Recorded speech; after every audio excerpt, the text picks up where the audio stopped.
mama's purse bought us a tank of gas, some Red Man tobacco wind. We were just teenage kids.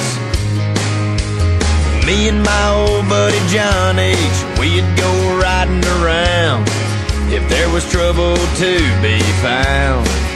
But man, we dang sure did. Cutting donuts in the field till old man Smith would call the cops, and he come running out with a shotgun, 'cause we were running down his crops. And I reckon he's still wondering who that was. Well, that was us.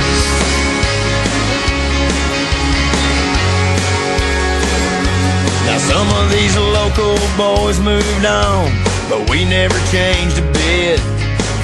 Don't guess we had enough sense, at least that's what some folks said.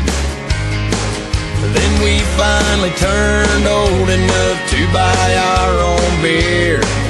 Don't remember much about that year, but lucky we ain't dead.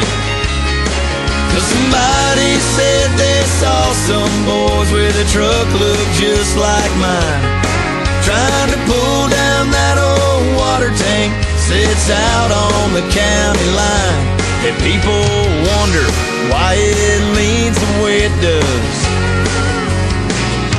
Well, that was us.